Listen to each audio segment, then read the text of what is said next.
140 policiers, dont 70 dès septembre, des renforts annoncés à Bordeaux par le ministre de l'Intérieur, Gérald Darmanin, en visite dans le quartier populaire des Aubiers, où une fusillade avait coûté la vie à un adolescent début janvier. Des renforts de fonctionnaires expérimentés sur la voie publique, c'était la principale revendication des syndicats de policiers. Le ministre a annoncé qu'il y aurait une lutte contre le trafic de drogue et que le renfort était pour ça. Maintenant, nous, on attend de voir comment ça va se passer, parce que ça ne veut pas dire grand-chose au final pour nous. Et on va voir comment ces fonctionnaires vont être mis dans les services. Et il y a des services qui sont en souffrance, comme les polices secours, comme des services d'investigation. Il faut remettre des fonctionnaires à ce niveau-là pour assurer la sécurité des Bordelais et des Bordelaises. Durant l'année 2020, en pleine crise sanitaire, les délits se sont multipliés.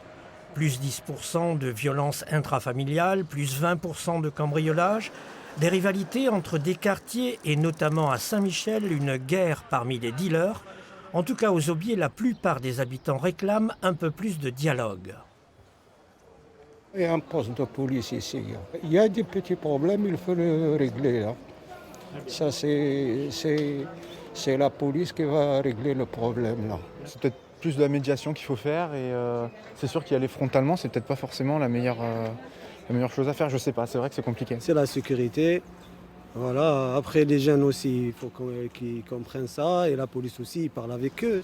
La police a été également prise pour cible. 2 exemples, une patrouille au Grand Parc a essuyé des tirs de mortier d'artifice, un fourgon de CRS touché par un tir d'arme à feu, de quoi inspirer le maire de Bordeaux sur la meilleure répartition possible.